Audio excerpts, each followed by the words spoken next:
Welcome to Comics Relics. I'm Ray Mescalado, and today we're talking about my favorite Marvel comic of all time, Elektra Assassin. It's just wonderful. Look at that iconic cover for the first issue. Hell and Back.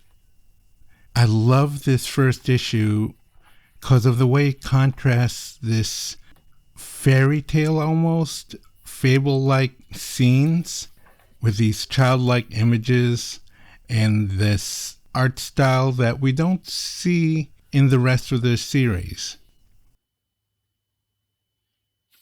There, like this. The photorealism of this chapter against these like fable-like blockier images like this contrast here is striking, and it doesn't set the tone for the rest of the series so much as it tells us who Elektra is and what kind of world she inhabits.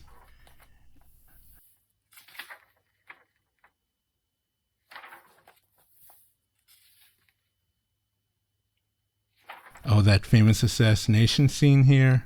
Wonderful. It's almost like a warning shot over the bow that this is not your typical Marvel Comics. Certainly not your typical Marvel Comics at that time. And really not your typical Marvel Comics ever. I mean, it's hard to imagine this being published today like this, honestly. And here with the second issue, we get the ugly man, Garrett. And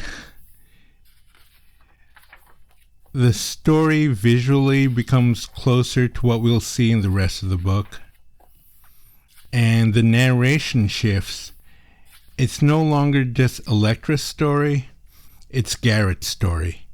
And Garrett is a field agent for S.H.I.E.L.D. who works for X-Tech Op. And he's basically a cyborg son of a bitch.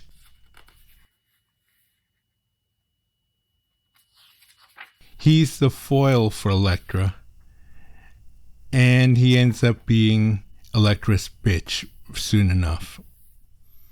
So, yeah, here we see just how much of a ninja Elektra is. In a weird way, while they explain her powers as being a result of her brain being mutated, the funny part is that she can just do these things that no one expects her to be able to do. And the third chapter, Rough Cut, is where we see just how able she is. Oh, I love the sewing machine showing how Garrett's stitched together. And then that's contrasted to this scene of Elektra tapping into S.H.I.E.L.D.'s files. Visually, Bill Sienkiewicz does so well here. I don't know if this is his greatest work, but it's certainly up there. And here's where Elektra seduces Garrett, sort of. And here's Elektra in disguise right next to him. Of course, he's too stupid to see that. I love the payoff on this issue. Just Elektra waving goodbye as she moves on. Young Love is the next chapter, and this is probably the most challenging chapter in that Elektra's worst enemy is a girl in a coma who wants to live a happy fairy tale romance. And then it's this very funny use of ninjas versus Garrett and Elektra. They pose as normal white-collar people who happen to be really good at knives and kung fu and all that. We're not seeing so many pajamas as we are seeing suits and ties. And then, finally, Elektra puts an end to the dream. The next chapter is Chastity, And she's a fun character because she just plays this straight person to both Fury and to Garrett.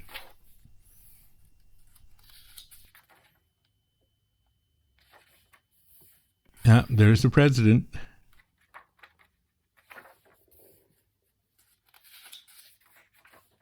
Oh, that's such a great picture there. And it's a good action issue, a good setup for what's going to happen by the end. As we see once again that Elektra can possess minds or make people think they're someone else. And now we get into the end game, really, or an interlude with what we're fighting for, which is Elektra getting ready for her confrontation with the Beast by taking a lot of baths, and poor Garrett having to watch it all and realize that he is just completely in Elektra's thrall. And then we get a hint of just what the Beast wants to do. This was the 80s. The fear of nuclear destruction was sharper there than at any other time in some ways. So it took on these things like in Watchmen and Dark Knight Returns and in Elektra Assassin. And the issue ends with one of my favorite lines from the book. You know, honey, we never talk. And then there's chapter 7, Vox Populi, as we barrel towards the end of the book. What makes this chapter so striking isn't just Chastity now as a nun, but also the depiction of nuclear Armageddon. Sankovic does such a great job showing it, and in a weird way it contrasts to the fable-like storytelling in the first issue. It's very simple, it's very stark, and it's deeply disturbing for that simplicity. So much the case that Garrett is actually moved in a very rare moment of humanity and fear and vulnerability there. And then we see Wind winning the election and Elektra ready to finally make her move.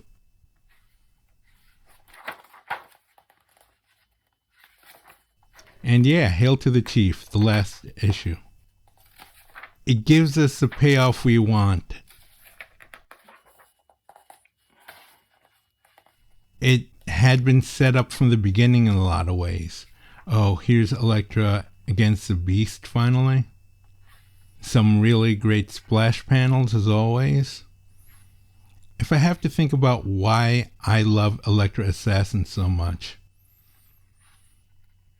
the action is great, the satire is great, but most of all, this sense of release.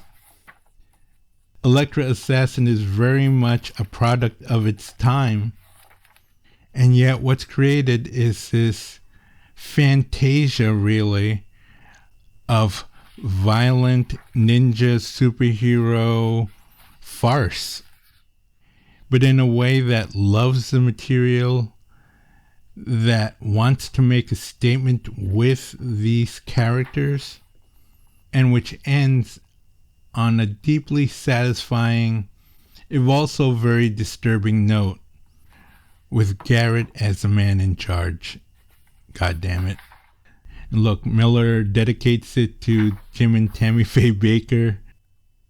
As I've said before, it's unhinged, it's hilarious, it's ludicrous, and it's what I want to this day when I think about superhero comics that take it to the absolute limit. Okay, that's it for Elektra Assassin. I'm Ray Mescalado. Have a good day. Goodbye.